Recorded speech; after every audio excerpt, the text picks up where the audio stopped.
There Oh, it there is. we go. That took a hot minute. Hey, everybody. It's on and off the field. Sturf and Dylan. Yeah, we're going live here on our regular Thursday programming, and we are in for a great show. We have a guest coming on, head coach of a local developmental league football team. He'll come on, talk for a little while. We got AFC North stuff going on. It's gonna be a great show. And I'm going to start sharing things because we need to get that going. Should hire somebody to do this for me. I should get Caitlin to do this for me. As soon as we go live, she just starts sharing everything. That's what we should start doing. Nice. Yeah. So much to share. Oh, I don't have my phone on me. Yeah. This is always like the super awkward part of the show. Right. If you ever tune in, if you got 3 people, 4 people watching, and they're just like, what are They're like, these what? guys doing? Yeah. They're just sitting there doing nothing. Hi, everybody. Thanks for tuning in. The actual show starts normally around like 7:32. We get ripping and raring and ready to go. Yeah, you got to share the stream to all the different groups. Mm-hmm. Gotta get the eyeballs on the screens. So stick with us here. Yep. Entertainment is coming shortly. This is our AFC North edition. Bengals, Browns, Steelers, and Ravens. It is going to be a blast. I think I shared it to everything I need to share. Sweet. All right. Goody. Just finishing that up right now. Look at all that. So many shares. And this brings us to our next portion where CCG number 47, checking CCG. What does that mean? Wait, what? Oh, I think that's are these Charlotte Colonial football players checking in? Vaughn and Taylor. Oh, nice. I think that's what that means. If I had to guess. Yeah. If me as an intellectual had to guess what that meant. Mm-hmm. I think that's what that means. Nice. Yes, sir. Well, welcome to the show. Beautiful. What's going on? Glad y'all can join us. Yeah, definitely. And our actual programming will probably begin in about 2 minutes. Yeah. And for those we got 10 eyeballs right now. For all 10 eyeballs, nice. Just share it, subscribe to it, follow it, like it, do everything. It's so quick and easy, and we appreciate every single person that does it. Share the stream, subscribe to the stream, subscribe to everything, follow. We have a new group, fan group page that we'll be announcing later in the show, so we can have more fan interaction. We got another one, CCG number 50 checking in. What's going on? And Really Real Show Sports Podcast in the house. What's up, fellas? What's going on, Jonathan? We're just counting down the clock to when we're officially live on the radio network. Yeah. RTF Sports Network, for those wondering. On and Off the Field is an affiliate of the RTF Sports Network, which we are also live on.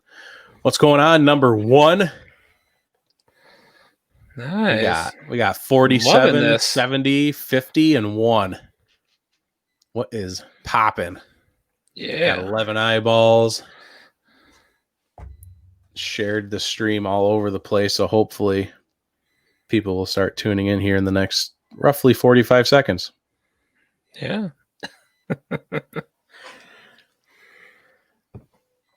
Thank you, Vaughn, for sharing the stream. Yeah. I think I'm just going through my notifications. That's what I'm seeing. Honestly, I think my phone's in the other room, so. What's going on? I don't want to mispronounce names. I'm so bad with names. Demet. It's either Demet or Demet. I'm sorry. So sorry. We got number 36 checking in. Oh, nice. Tapping in. Welcome to the show, and it's 7:32.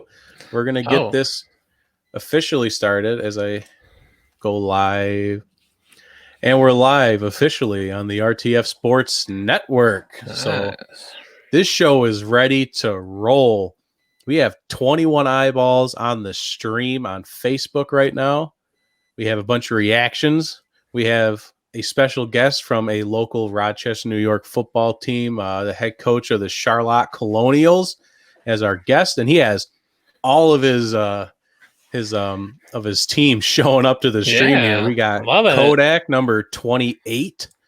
We got Martin number 90 checking in. Hello, everybody. Demetrius. Okay, that I could say Demetrius. I got that one. Thank you for the clarification. But for those just listening on the radio station, welcome, as you are now in our AFC North special edition. And we're going to get this show rolling with a little warm-up. Where can they find us, Fred? They can find us on all three major social media websites, on Instagram, Facebook, and Twitter at On and Off the Field Podcast.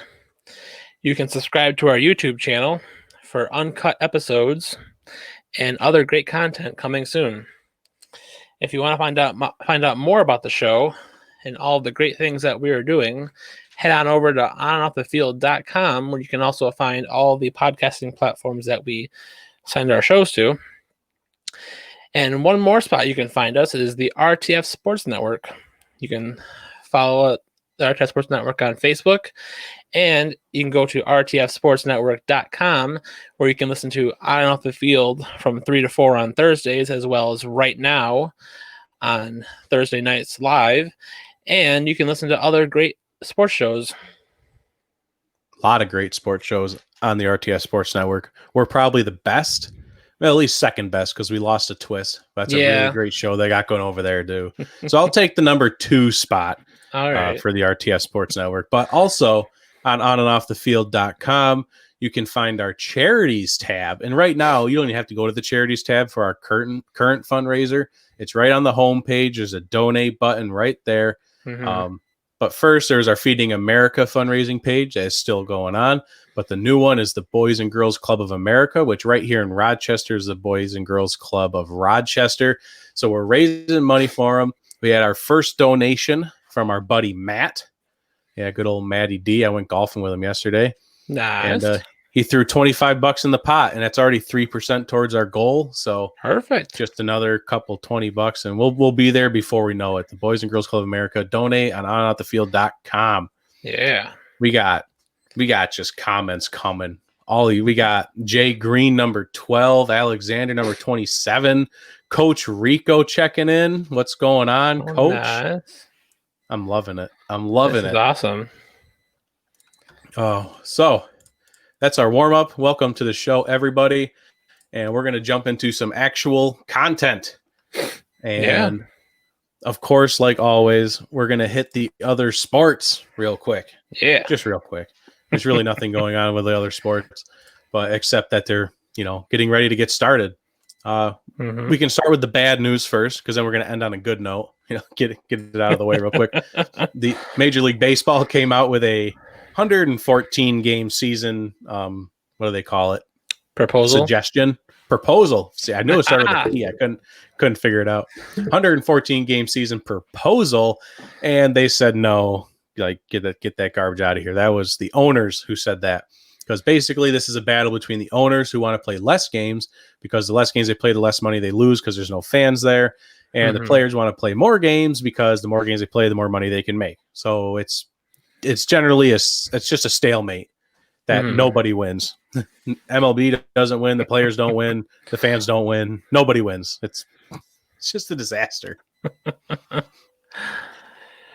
I think the last proposal I saw was 50 games. The players are not going to take 50 games. That's yeah, but Major League Baseball is not really going anywhere. It's just nauseating to listen and watch these no negotiations happen. But to end on good news, the NBA has officially agreed to return We have basketball. Woohoo! Yeah, basketball. Not for another month or so. Basically, Wow. virtually 2 months. I'll take it. Hey, at least there's a timeline. It's coming. There's a light at the end of the tunnel. We'll put it that way. Yeah. It is going to be a 22-team season that starts July 31st. And personally, I don't really understand what they're doing. I think I saw something about an 8-game regular season for the last couple teams to like fight for the 8th and 9th seeds. I don't know.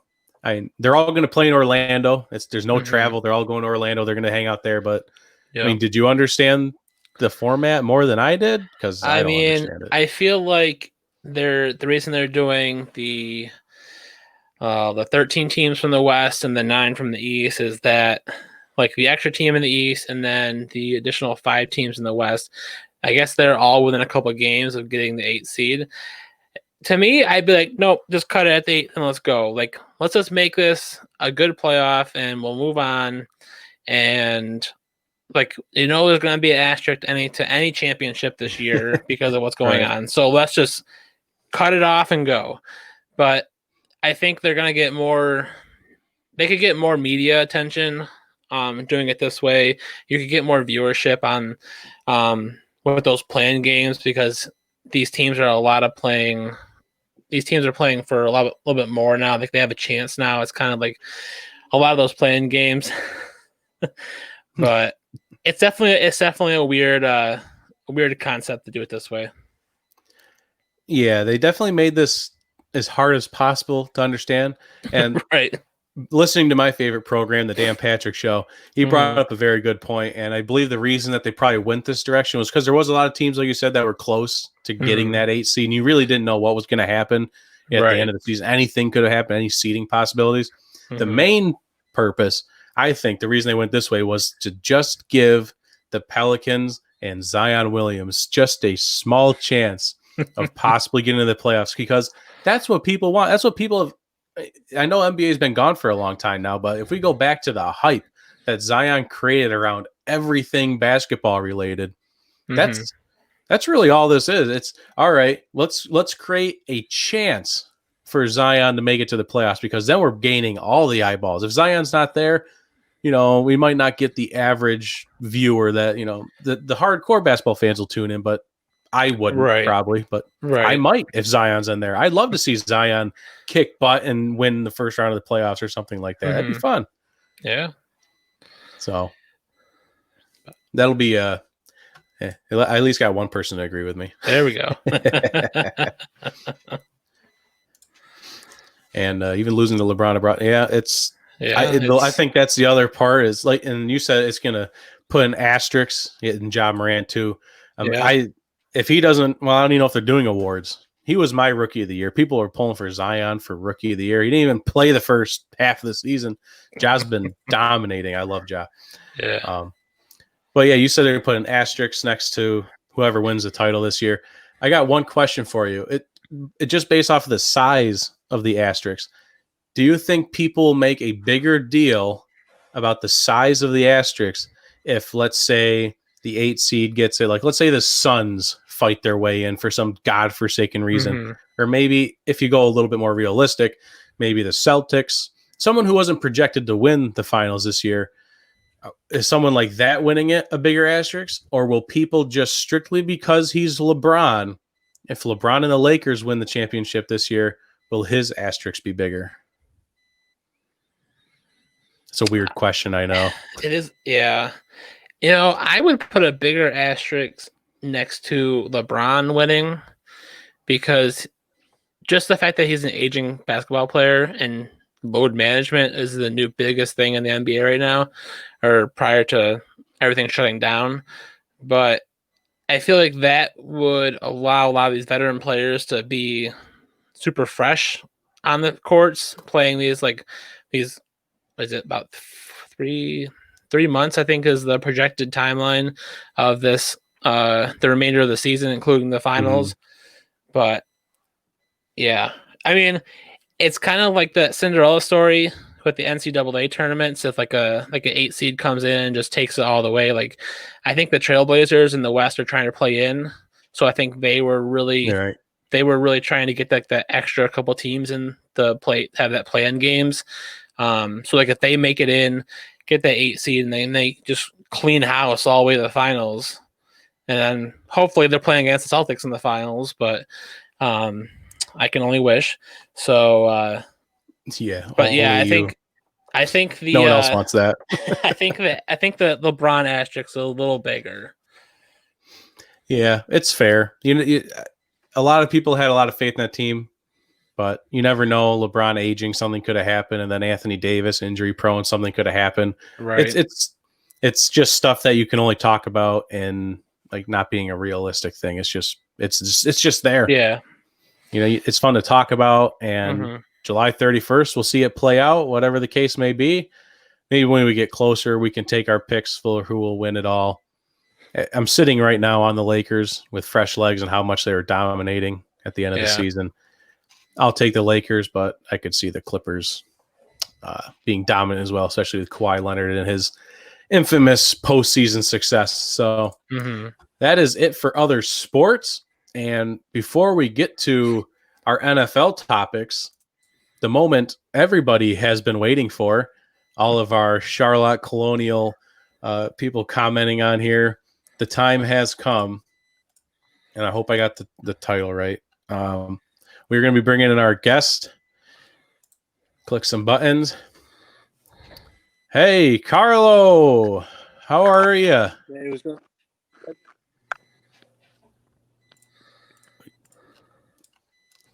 Let me pull up Can you guys hear me? Yep, we can hear you. Can now. All right. Well, how you doing today? What's going on? Not much, man. Just enjoying the weather. It is. It's great weather. Can't deny that. Got to mow the lawn in it. So I wish it was a little bit cooler out, but yeah, I'll take what I can get. I won't complain. So, well, since we got you here, and so we're going to talk about you a little bit, your background, and definitely talk about some local. Oh, I got some feedback too. I think some weird scratchy sounds. Also freezing up too. Let's see if I can hear you guys better now. We can hear you. Yeah. Can you guys hear me? Yeah, we can hear you.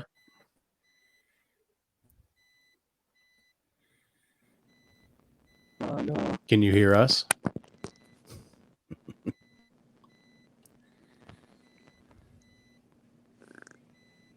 No, I think we're there. We back? You guys there? Yes. Yeah. We good? Better. It was all scratchy earlier. Yeah, it was. All right. Well, as long as we're in a good spot now. So we're going to bring you out here just to talk about your background a little bit, and then we'll hit up our local sports team, which I was very happy to come in contact with you and learn about. So first of all, you have a great background and very, very professional background. So why don't you tell us a little bit about yourself? Man, so I'm originally from Georgia. I did 7 years in the Army. Was stationed in Georgia. Then I got stationed out in Texas. I got into football pretty much at a young age, from Pop Warner to high school. It was a lifestyle down south. It was like you had to do it. If you weren't cool if you didn't play football, and then you weren't probably allowed home if you didn't play football. It's just something that everybody did, and everybody's parents were so into it. From high school, I ended up going to play Division III at Huntington College in Montgomery, Alabama. After college, that's when I joined the military. Did 7 years, and then started playing semi-pro football actually in Texas. So in Texas, semi-pro football is like a big thing. There's I was stationed out in El Paso, so there were like 12 teams, 10 teams just in El Paso alone. There was like a shit ton of teams. Like everybody had like their own teams, and I just kept growing and growing, and it was a bigger thing. I got into it there, and then from there I got into coaching. It was something I've always wanted to do. Once I knew my time was done playing, I started coaching. So first I started down there with a prep program. Then I was at Texas A&M or Texas Tech A&M for a bit. and the Bulldogs were down there for a good year. Then after they were a D2 school, then after that we ended up moving to Rochester, New York. And Rochester is a little bit different than Texas, I think. Yeah, no, it definitely is a little bit different from Texas, but honestly, like when I first got here, I played one more year here with Upstate Predators. Got to meet a lot of people, got to see how everybody was here. And honestly, the competitiveness here in football, I would say, is just as great as the competitiveness in Texas. Here, it's not a year-round thing, but I feel like here, if it was a year-round thing, it'd be a lot different. People down in Texas better watch out. Definitely. So I've never really heard of the Northeastern Football Alliance. Mhm. What kind of league is that? Like, is it considered semi-pro for football here? Yes, sir. So it's considered semi-pro. Majority of the teams range all from like Buffalo, Syracuse. We got Troy. We got who's another Tri-Valley. So I mean, it ranges from all over. It's a league that's been around for a good bit. I mean, like I said, I'm new here, so this league's been around way before I was even here. Oh, nice. I'm just kind of curious as to how long the Charlotte Colonials have been. Kind of how long you've been with them. So I started the Colonials 4 years ago. This will actually be our 4th year. Starting this team was pretty much primarily, I coached at Arcadia High School, which is here in Greece. I coached 2 years there, and then seeing a lot of the players, develop, and some players, go off to college. Down south, it's huge on. It didn't matter if you were NAIA, D2, D3, D1. It doesn't matter. If you're a high school senior, it's our coach's job to try to help you continue playing football and getting education. That was like the biggest thing. So, when I was coaching, I noticed there were a lot of players that weren't playing football anymore. They were just like, I'm stopping. I'm not going to college. So I kind of started this program 4 years ago to, try bring in those players so that way we could try to assist them and help them, get that other opportunity. We get a lot of players that played at Morrisville, Alfred, and either it was the wrong time for them, academics, or they got in some trouble, and so we try to use this kind of like as a little bit of a rebound. They come in, try to get some film, and try to go back to school. Oh, nice. And how have the Colonials been doing so far since the initial start? So since initial start, our first year, honestly, it was a year that nobody expected us to do anything. We were a young team. We ended up going 8-2 our first season. Nice. We made it to the playoffs. We lost in the playoffs, and then total we're 18, 11, and 1 with 2 playoff appearances. So we've done pretty good. We've had our retaining, I guess, for team wise, we retained a good 80% of our players, so they come back. Oh, nice. I think so far we're sitting at 19 players that we've assisted to like either college or film for like arena or just different stuff. Like we've had 2 guys go for CFL workouts. Oh, wow. So it's been something that we've been admin on and continue growing little by little. Nice. Very nice. Yeah. That's, I mean, just the fact of helping, helping kids move to that next level and just providing an opportunity like that is really just something. No matter how good you always want to win, obviously that helps, but just the real win is when you see someone, get that tryout, make a team, go to college. Yeah. That's really amazing. I mean, you'd be surprised how many guys I get telling me like, hey coach, like, I was in some trouble, before I even came on the team, and just being able to stay and being a part of a team, oriented, because we stay pretty close. Like these guys communicate all the time. Like we're always talking, discussing different stuff, trying to get better. In the gym right now, there are guys like working out on their own. And the biggest thing is when guys come tell you like, hey, like I was in some mixed up stuff and you helping me kind of like helped me. And, I appreciate you doing that. And that stuff like means more than, winning. Like everybody wants to win, but at the same time, like that kind of stuff just surpasses everything. Oh, absolutely. Yeah, just like Rico said, just in this comment right here, it's more than football; it's a family, and that's the real. That's just amazing stuff to hear, and that comes from you. That comes from you leading them, and it kind of leads into my next question of, with recent events we talk about on the show constantly. This is why we started the fundraiser for the Boys and Girls Club of America, is to also help the youth around America raise money for that organization. Because when you start younger, just for kids, even teens, not even up to the level of 20s, but really building that base and a good place for them to start. So it's kind of like what you're doing with the football team, and with recent events with the George Floyd incident, and not even just recent events, it's been something that's been going on for years, generations. Once you're able to get back together with the team, I don't really know where you're at right now with still coronavirus, everything going on. What's your plans to really kind of help use this as a teaching moment, put a positive spin on this? Because that's kind of our motto for On Off the Field, is positive change, making something positive out of a very negative situation. Like this year, I don't know if you can see my shirt, but like this year this was a little bit before like a lot of this stuff started happening. But like you said, it's been going on for a long time. It says strength and family. So we kind of went with something a little bit this way. I did prior was because a lot of the players that we bring all kinds of players from East Ridge to Wilson, like you name it. I probably have a player that probably played there, and from different backgrounds, different upbringings. So when you get all these guys on a football field and different race, different upbringings, they're used to stuff completely being different, and you put them on the football field and you tell them, hey, this is what your job is, this is what you got to do. Everybody comes together as a unit. Everybody comes together as a family where you could accomplish that goal that you need to make. And it's been able to be a great feeling where playing football hasn't only been just about winning games or, doing stuff for the community and everything. It's been about bringing everybody kind of together. And I feel like football is like a great thing. I feel like if we idolize football a little bit more into the community on how we treat each other, it would probably help us a lot.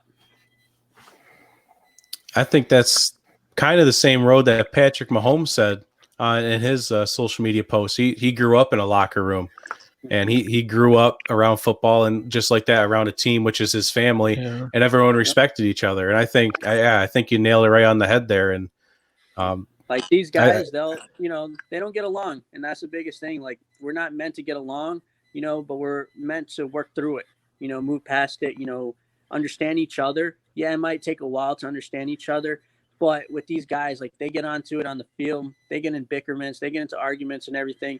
But when it comes to the long run, they're still brothers. When it comes to someone else on the outside versus that guy, guess what? That guy he was just arguing with is sticking up for him. So like they have each other's backs, and I feel like that's something that we need to do just in everyday life. Make sure we have each other's backs. If you don't understand the situation, try to understand the situation. Talk to players. I've talked to some of my players. I've messaged some of my players. I've talked to them, like trying to understand, more. I can't say I understand exactly what they're going through. I can't say that I've been there, but what I could do is talk to them to understand their point of view, understand how they're, how they look at it, and learn from pretty much them talking to me, them telling me their experiences and supporting them. Yeah, I completely agree with you, because I've never been in that situation either. And that's one thing I've been trying to do more, is to listen and start up conversations. That's what Blackout Tuesday was all about. Get off the social media and start up your conversation and start learning if you don't understand, if you're not in that situation. And we really appreciate you coming on the show today to enlighten us a little bit. And we're without a doubt going to be talking more often. We've already talked a little bit about meeting with the team and getting live and really, really doing something positive. We can't wait. No, absolutely. I appreciate it. Thank you guys for having me. I know the players loved it. And as soon as we put it out to the players, like everybody's like, when's it start? When is it going on? So I'm pretty sure they were on here telling you their numbers and their names. So we'll definitely keep watching you guys. And thank you for everything. Yeah, thanks for being on. Thank you. And thank you, everyone watching as well, the whole team. Welcome to the show, and thank you. Thank you, guys. You guys have a good night. You too. You too. Great. Oh, yeah. That's football right there. That's what you love to hear.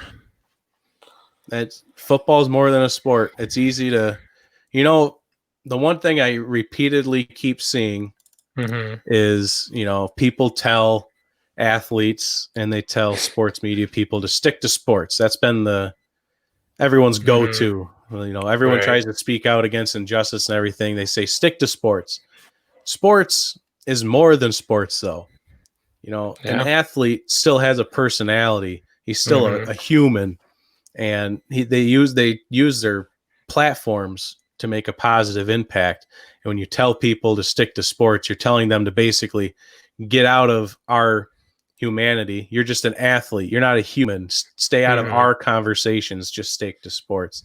And that's garbage, because some of the athletes, like everyone that plays football in the locker room, they probably understand brotherhood more than anyone else that, doesn't play sports. It really is a unique perspective. Yeah, definitely. Oh, yeah. So we thank Carlo again for coming on, and I repeatedly love seeing all of the comments flowing in from everyone on the team. The Charlotte Colonials right here in Rochester, New York. And thank you, Carlo. Yeah, thank you, Carlo. All right, and we're going to push forward into our actual AFC North stuff. We want to make sure we have enough time to get to what we actually want to get to here. So, AFC North, Fred. Bengals, Steelers, Browns, and Ravens. Who do you want to start with? Well, do we want to start with the team that I think should be winning the poll question, or do we want to start with a different team? Oh, that's a good question. Let's get an update on the poll results. Do you have it up already? You already beat me there. I don't have it up. Okay. I know the team I voted for was not winning, so. Oh, who'd you vote for? I voted for the Bengals. Interesting. Oh, now my phone's going to act all wonky. Of course it is. Why wouldn't it? I want to say the Browns were taking the lead. I do agree with you. I do think the Browns were in the lead at the time. And I can't get to the poll question. There we go. All right, we're back. So our poll question was, which team, because normally we do which team is going to win the division. With this division, I think that's a given, and that would have been a runaway with the Ravens. So we changed it up to who will improve the most from last season in the AFC North. Who will be the most improved come this season?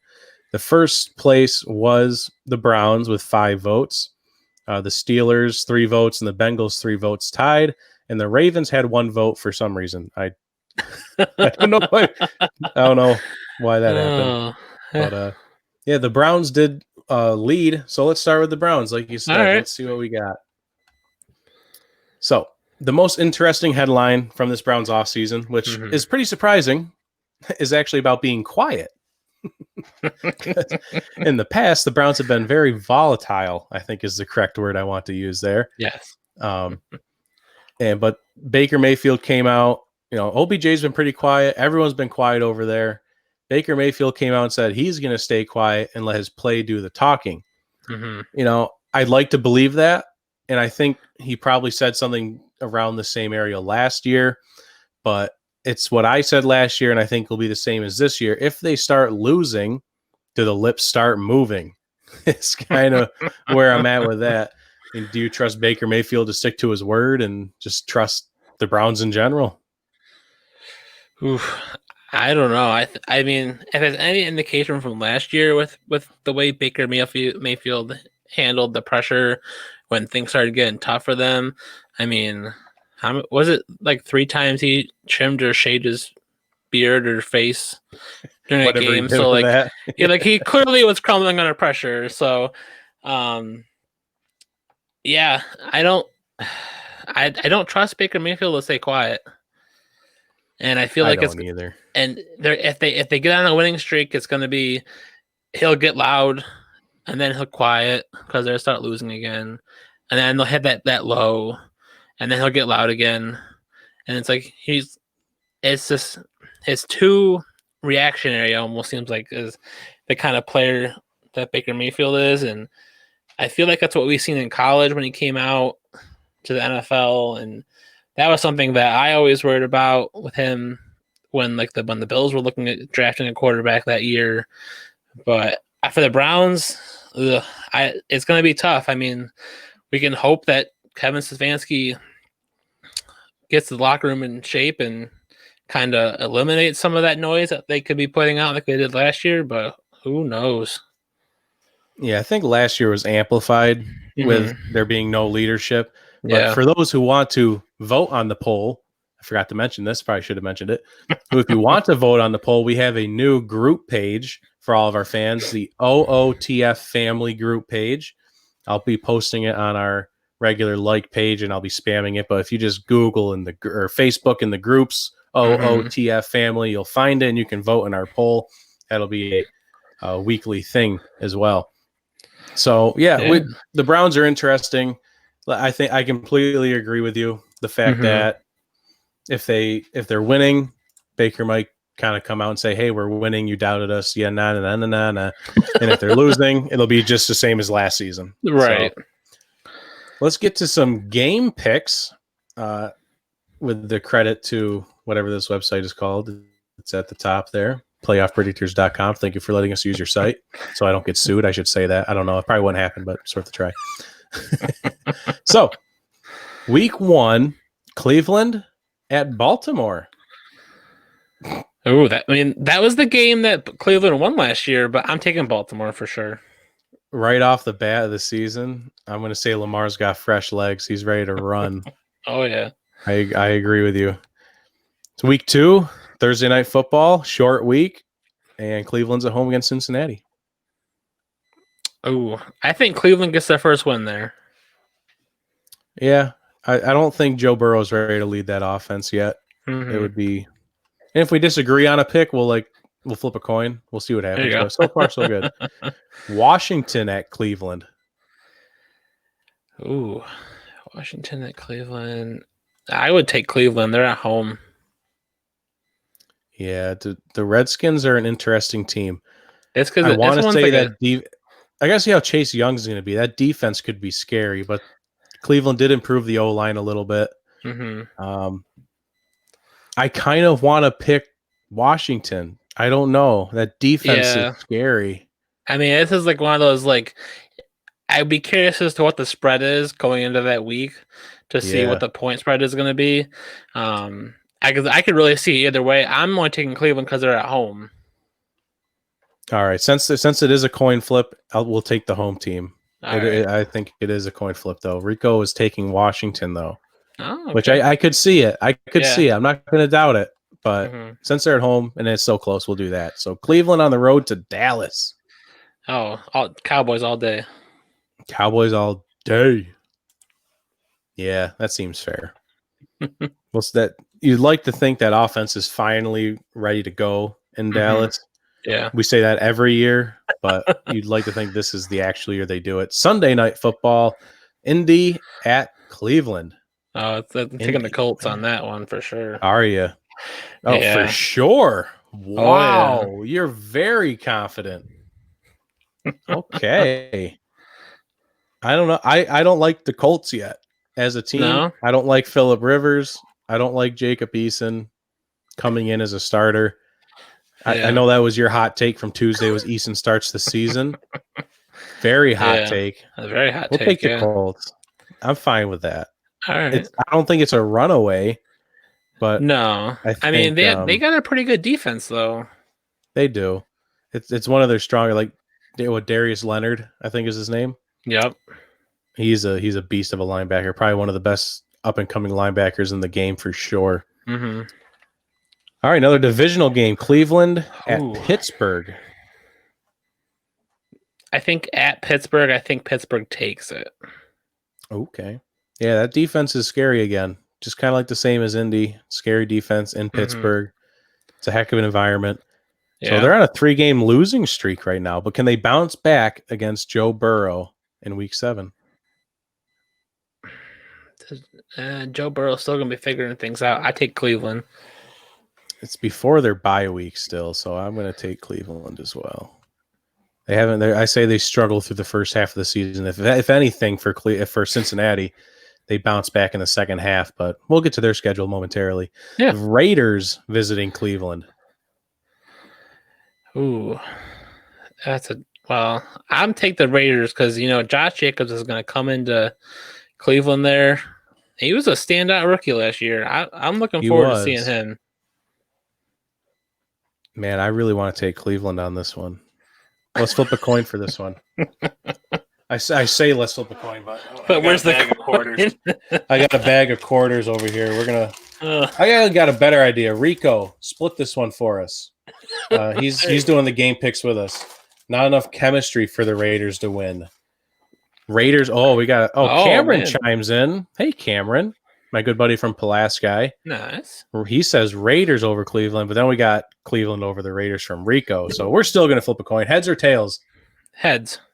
Heads for Raiders? Yep. Oh, God. That coin went flying. It's tails. Sorry. Cleveland takes week 8 by a coin flip. That's going to be an interesting game to watch, though. And then it's their bye week. They're rested. Houston at Cleveland. Houston. Really? Man, we disagree on so much, but I'll give you Houston since I took it with the Raiders. I don't trust Houston this season. I think it'll be a mess for them. And I think with Houston becoming a mess this season, it'll result in Deshaun Watson one foot out the door for leaving Houston. I could see that, yeah. Philly at Cleveland. Ooh, I would say Philly. That's a tough one. Like you would think Philly is gonna be the dominant team, but where are the Browns at week 11? Like they just came off the bye week 2 weeks ago. Yeah, right now they're 4-5, so they're not feeling good. I'd have to say. So they're fired up. Philly. All right, we'll go with Philly. Rico also says Philly. All right. And so does Carlo.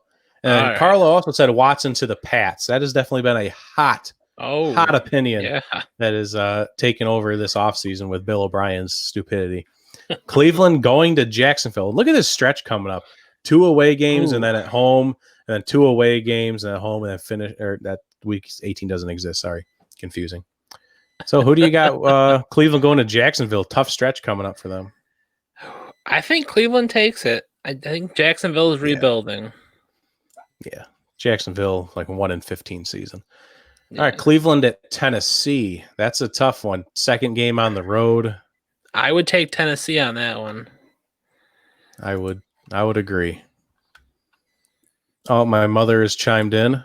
Of course, Philly. Oops, sorry. Got another one. Philly. And I think I got a couple of Clevelands in retrospect to the Titans game. Oh, no. And then Rico comes in with Tennessee. Okay, good. All right. My comments are behind. Sorry, guys. All right. I was a little concerned there, taking Cleveland over Tennessee. Cameron also says Tennessee. That's a runaway. All right. All right. Do we have to really talk about this one? Baltimore over Cleveland Monday Night Football? All right. Good Baltimore. talk. All right. Cleveland at the Giants. Oh, I want to take the Giants on this one. They're kind of like a sneaky team this season. Yeah. Cleveland's 5-8 at this point. If they want that last seed, they have to win out, you'd like to think. I'm going to take Cleveland because they're fighting. All right. We'll take Cleveland. What about the Jets? Well, we have, Rico and Cameron said Giants for that. They kind of agree with you. I'll swap it. I'm in the minority. So we'll go Cleveland Jets. I mean, I think Cleveland's going to have the better defense there. Yeah, I don't trust the Jets yet. And right now, sitting here without the season start, this is week 16, of course. But right now, if this was a week 1 game, I'm taking Cleveland because I don't know where the Jets are right now. And then they finish up.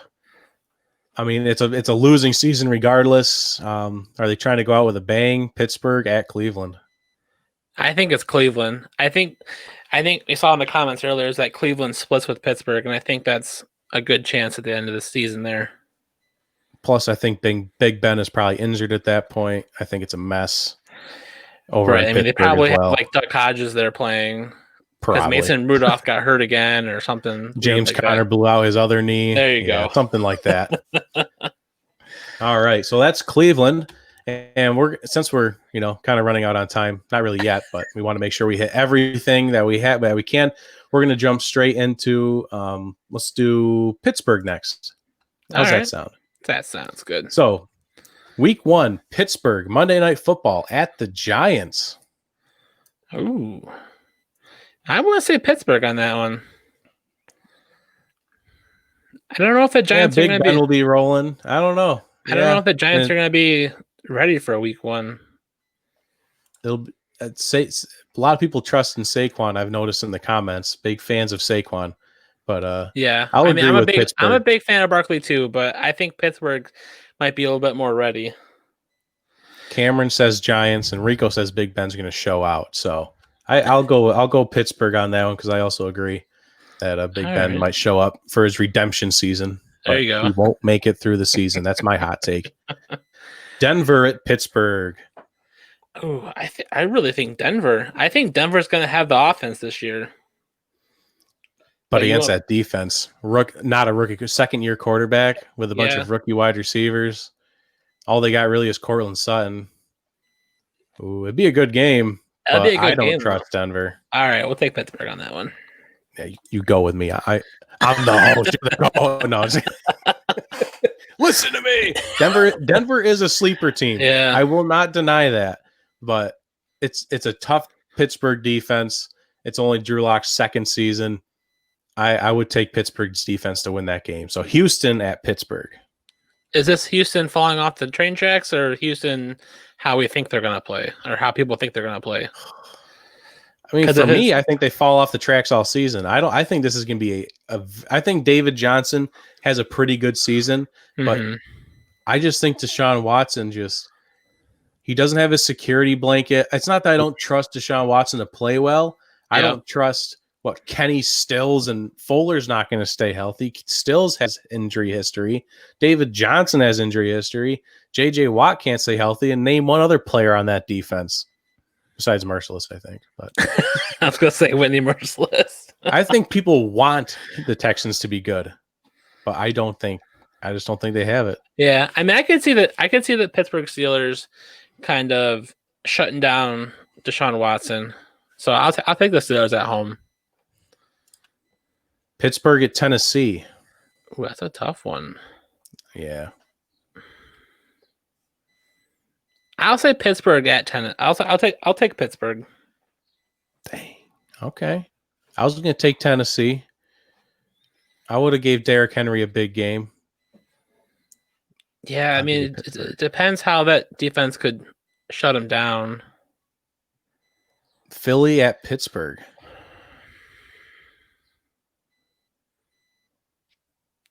Does Philly have the offense this year for it? I don't know. What do you think? They have a track team. I don't know if it's good, but it's fast. Let's pick fast and go with. I'm going to take Philly. All right. Battle of Pennsylvania. Yeah. Make my mom happy. Make Cameron happy. Make Rico happy. We got a bunch of Eagles fans in the audience. Let's give them Philly. All right. I'll give them Philly. We already picked that game, and then Pittsburgh at Baltimore. I think it's Baltimore. Yeah, on the road. If they might split it with Pittsburgh at home, but we'll see how the schedule lays out. I see it up there in week 12.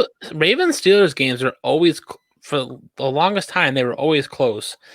So we'll see. I don't remember last week's games, but Rico's from Philly, so he's nice. obviously rooting for Philly, the Eagles there. Off of a bye week, Pittsburgh at Dallas Sunday Night Football. Oh, I'll take Pittsburgh. All right, I'll give you this one, but now I'm starting to get concerned about Big Ben's health, if he's even still here. Yeah. It's off of a bye week. Coming off a bye week, they can be a little bit more fresh. Mm-hmm. They got a little bit more preparation there. So who do you got for Cincinnati at Pittsburgh? I think it's Pittsburgh there. I mean, I think even with Big Ben out, if he's out at that game, I still think Pittsburgh gets it done against the Bengals. Yeah, the defense will hold up even if Big Ben's not there for that. And I think same thing with week 11, I think. Pittsburgh at Jacksonville.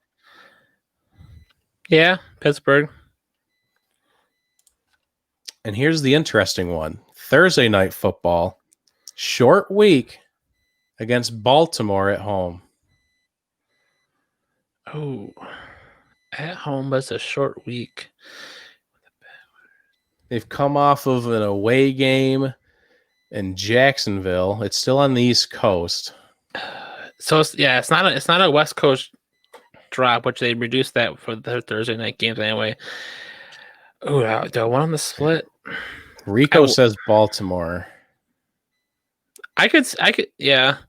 I mean, if the Steelers are really falling apart a little bit here, and the Ravens are still chugging along as regular season champs, then yeah, I would take Baltimore on that. I'll agree. I think it'll be close. It'll be a battle. Washington at Pittsburgh. Pittsburgh. Pittsburgh at Buffalo. We've already seen this game. Yeah, I say personally at this point, if you want my opinion, Big Yeah. Ben is out at this point. Big Ben is gone. Yep. That's my opinion. He was out last year at that time of the season too when they played Buffalo on Sunday night. I say he's out again by now. I think Buffalo takes it again that year, especially being at home. We got a Buffalo from Rico as well. Oh, so nice. Pittsburgh at Cincinnati Monday Night Football. Oh, Pittsburgh. All right. And Indy at Pittsburgh. I would go Indy. Indy.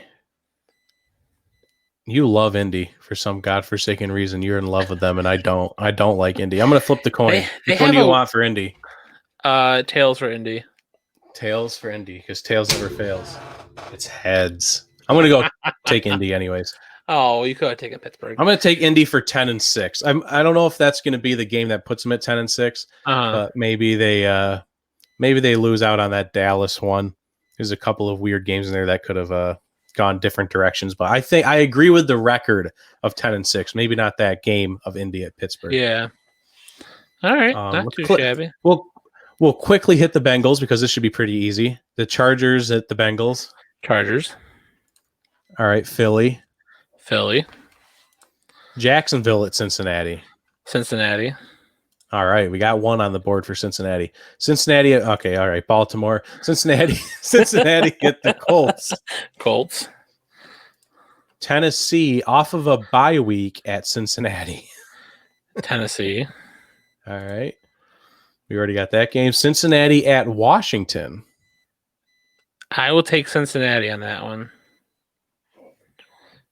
Man, I don't know. I think that it's Washington defense. We need help from the comment section on this one. Cincinnati at Washington. Who do you guys got? Cincinnati at Washington. Because I kind of like Washington's defense to worry Joe Burrow a little bit. I don't know where he's going to be at with no Washington.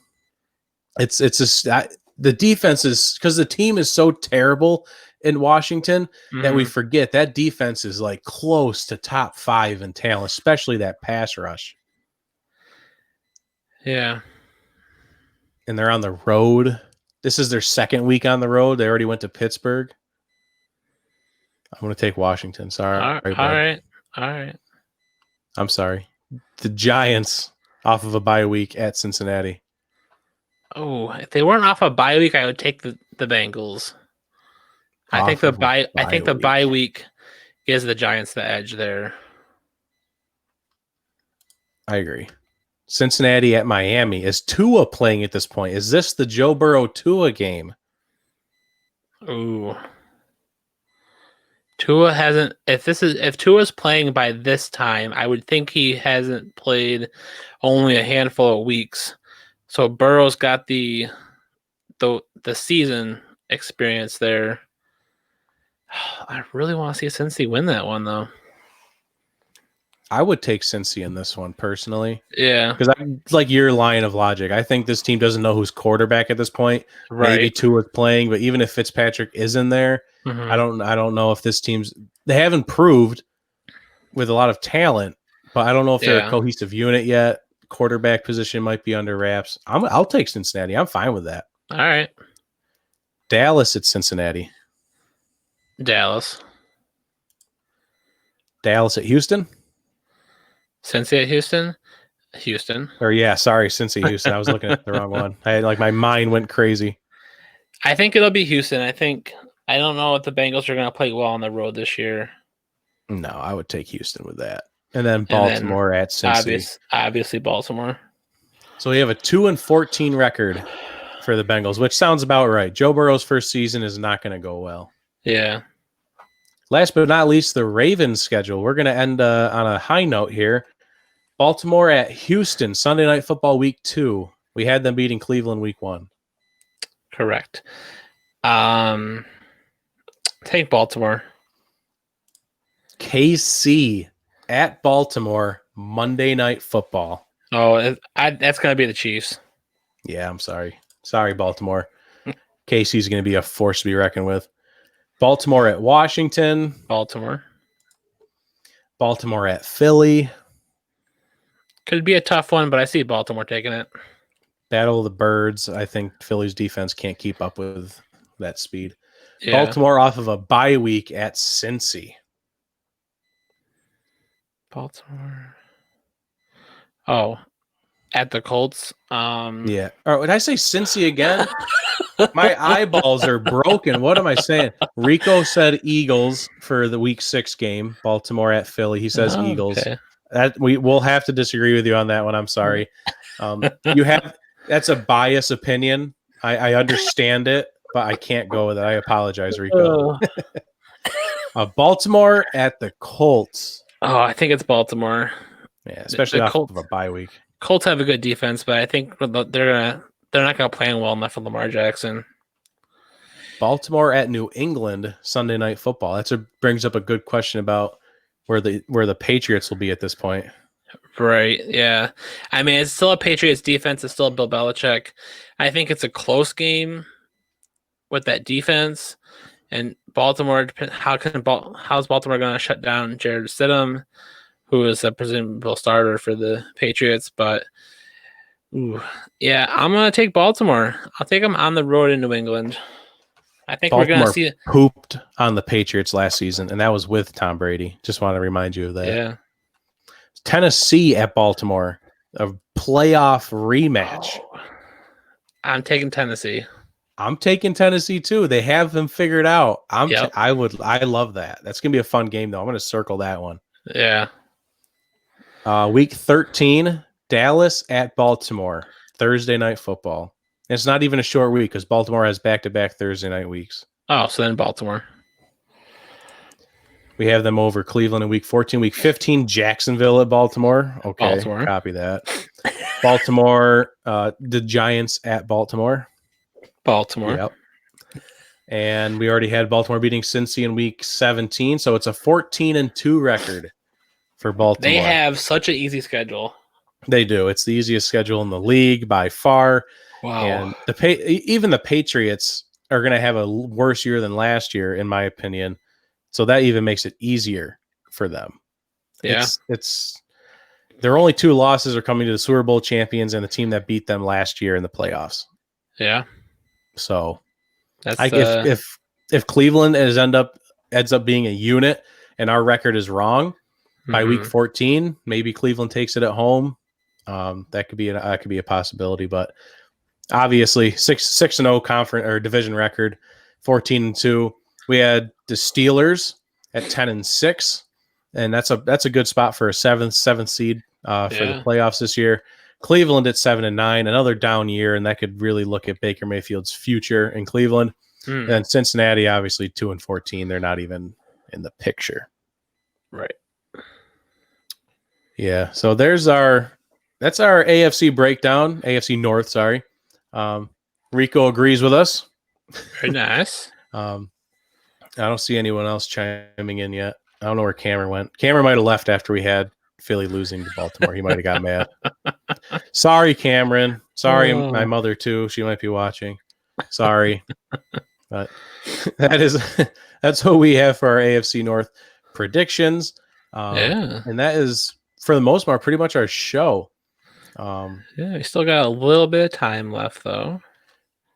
Yeah, if anybody wants to come chat in the comment section with us, For those listening on the radio, we appreciate you guys tuning in. And with our very short, limited amount of time, I want to do some off the field stuff. Yeah. I have my list of people here, and I have an off the field person for the Ravens, Steelers, Bengals, Browns, for all of them.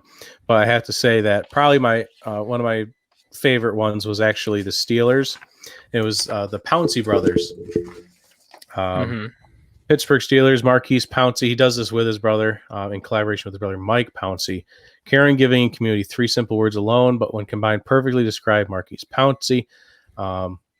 They have the Team Pouncey Foundation, and the mission is to promote the future success of disadvantaged youth by assisting programs that provide leadership and growth opportunities for children at risk. Through their giving, they provide over $10 million, and the funds were used to support at-risk youth through the grants and programs since its inception. I should have a website link in here somewhere. Past 3 seasons, the Pouncey brothers have donated tickets to Steelers home games, and they also bring in the Pittsburgh police, and the youth and the police get together and they play games, and they get to tailgate together. And with this time frame, recent events, just reading this, bringing the police and the youth together, obviously can help grow a bond that is definitely lacking in today's America, and for good reason, might I say. I don't want to sound like a awkward way of saying that, but the tickets are distributed to different police zones each week, allowing a wide range of kids the opportunity to not only see a game, but spend quality time interacting with the police and getting to know the men and women who are there to protect them. It's a great opportunity. And it's something that we want to do here in Rochester as well. I've talked about it on past shows that we want to get the police involved in the community more, because, when you pass a police officer that's in a cruiser, your first thought is, oh man, there's the police. You never get to know the people in the uniform these days. And that's something we would like to change. That's some positive impact we would like to bring through. So we'd like to do that. And also along with the Boys and Girls Club of Rochester, it's 2 things. We have our focus, and we're trying to try and make an event out of that and make a positive impact on our community. And that's our goal. And we would love anyone's help in the community with us doing that. So thank you all for tuning in. Thank you, Carlo, again, of the Charlotte Colonials, for being our guest. And thank you for the team for tuning into the comments. That's and awesome. Rico sticking with us through the whole thing. Thank you for your input on our schedule as well, Rico. It was awesome. Make sure everyone joins the OOTF family group so we can chat throughout the week. And as we wrap up the show, Fred, all hail the Jockstrap King.